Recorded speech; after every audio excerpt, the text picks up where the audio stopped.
பருத்தி வீரன் பண்ணும்போது தான் சசி எனக்கு தெரியும். அதுக்கு முன்னாடி ராமில் வந்து அவர் கோட் ஆக்டரு. நான் அமீர் அண்ணனை பார்க்க போகும்போது சசிகிட்ட கேட்பேன், அண்ணன் இருக்காரான்னு. பருத்தி வீரனில் நான் கோட் ஆக்டரு. சசி வெளியே வந்து எழுத ஆரம்பிச்சிட்டாரு. சும்மா ஜஸ்ட்டு எங்கே இருக்கீங்க, என்ன பண்ணுறீங்க, இப்போ அண்ணன் இருக்காரா, இவ்வளோ தான் எங்களுக்குள்ள பழக்கம்.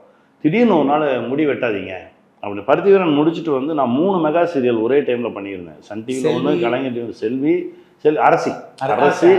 அரசி, அங்கே கலைஞர் டிவியில் தேன்மொழியால், ஜெயா டிவியில் அலைப்பாயுது. 3 மெகா பண்ணியிருந்தேன். 3 அப்போ எனக்கு 30 அசிஸ்டன்ஸு. 10 நாள் தான் ஒவ்வொரு ப்ராடக்ட் பண்ண முடியும், மீதியெல்லாம் என் அசிஸ்டன்ஸ் பண்ணிக்குவாங்க.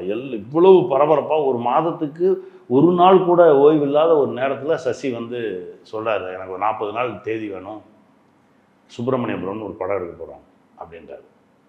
நான் அப்படியே அவனையும் பார்க்குறேன். எத்தனையோ நாள் அலைஞ்சிருக்கோம், நடிக்க வாய்ப்பு கேட்டு அலைஞ்சிருக்கோம், கிடைக்கல. இப்போ இவ்வளவு பரபரப்பாக இருக்கும்போது சசிகுமார் வந்து கூப்பிட்றாரு அப்படின்னு. இப்போ சசிகிட்ட சொன்னேன், சார் நான் ஒரு 2-3 நாள் டைம் கொடு. சொன்னேன், டைமெல்லாம் கிடையாது, நீ அதுக்கு தானே ஆசைப்பட்ட, அதுக்கு தானே வந்த, அதுக்கு தானே அவமானப்பட்டேன்ன, இப்போ நான் கூப்பிட்றேன் நீ வா அப்படின்னு சொல்லிட்டு அவன் போயிட்டான். இப்போ அப்படியே உட்காந்துருக்கேன், என்ன பண்ணுறதுன்னு தெரியல. லக்ஷ்மி அம்மாவுடைய ஹஸ்பண்ட் சிவச்சந்திரன் சார் தான் வந்து அரசியல ராதிகா மேமுடைய ஹஸ்பண்டாக ஆக்ட் பண்ணுறாங்க. இப்போ அவர் பார்த்துட்டே இருக்காரு. என்ன அப்படின்னாரு. இல்லை நடிக்க கூப்பிட்றான், 40 நாள் கேட்குறான், ஒரு நாள் கூட நம்மக்கிட்ட இல்லை தேதி, எப்படி போகிறதுன்னு தெரியல அப்படின்னா.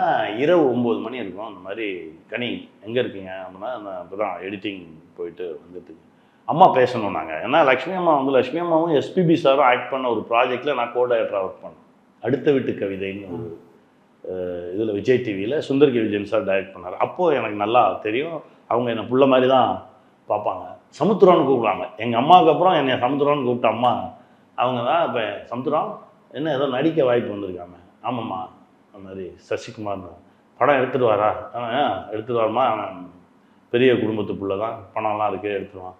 அது நல்லா வருமாயா, நல்ல கதைம்மா, நல்லா வரும். ஆமாம், எல்லாத்தையும் விட்டுட்டு போயிடு அம்மா, ஆமாம் எல்லாத்தையும் விட்டுட்டு போயிடு, நல்லா வரும், இது கிடைக்காதியா, சரின்னு ஒத்துக்கோ அப்படின்னு சொல்லிட்டு அம்மா வச்சுட்டாங்க. இப்போ அடுத்த நாள் காலையில் நேராக ராதிகா மேம்கிட்ட போகிறேன். மேம் இந்த மாதிரி நான் ஷூட்டிங் போகிறேன், இதை இவங்க பார்த்துங்க, இல்லை நீங்கள் முடிச்சுட்டு வாங்க. இல்லை மேம் நான் இது அப்படியே, ஏன்னா இங்கே ஒன்று இருக்குது அப்படின்னு தெரிஞ்சால் நான் அறகுறையாக தான் வேலை பார்ப்பேன், எனக்கு எதுவுமே இல்லை அப்படின்னு சொல்லி நான் போனால் தான் ஒர்க் பண்ண முடியும்னு சொல்லி இந்த அசோசியேட்டு அந்த அசோசியேட் அந்த 3 அசோசியேட்ஸ்கிட்டையும் ப்ராஜெக்டை கொடுத்துட்டு ஒரு மணி நேரத்தில் திரும்ப ஜீரோலேருந்து ஆரம்பிக்கிறேன். உங்கள் கேரக்டர் என்ன பண்ணாங்க, கொண்டுட்டாங்களா?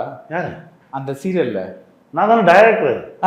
நான் ஆக்ட் பண்ணல, நான் டைரக்டர். நான் டைரக்டர், நான் நாட் ஆக்டர். 3 மெகாவுக்கும் நான் தான் டைரக்டர். அப்போ என்னுடைய 3 அசோசியேட் டைரக்டர்கிட்டையும் இந்த ப்ராஜெக்ட் அப்படியே ஹேண்ட் ஓவர் பண்ணிவிட்டு, எப்போ எந்த பிரச்சனைனாலும் என்னை கூப்பிடுங்க, நான் இருக்கேன் அப்படின்னு சொல்லிட்டு. நீங்கள் ஆக்ட் பண்ண மெகா சீரியல் என்ன? நான் மெகாஸில் ஆக்ட் பண்ணல. நான் எதுவுமே ஆக்ட் பண்ணல. அப்படியே 3 மெகாவை அவங்க கையில் கொடுத்துட்டு அப்படியே ஓவர் நைட்டில் ஜீரோ. அன்னைக்கு ஈவினிங் திண்டுக்கலுக்கு வண்டி ஏறுறேன். என் ஒய்ஃபு கேட்டாங்க, நல்லதெல்லாம் போயிட்டு இருந்துச்சு அப்படின்னா. இல்லை, நான் தேடி வந்தது இது இல்லை, நான் தேடி வந்தது இப்போ என்ன தேடி வந்துருக்குது, நம்பு வந்துடுவேன் அப்படின்னு சொல்லி தான் கிளம்பி போனேன்.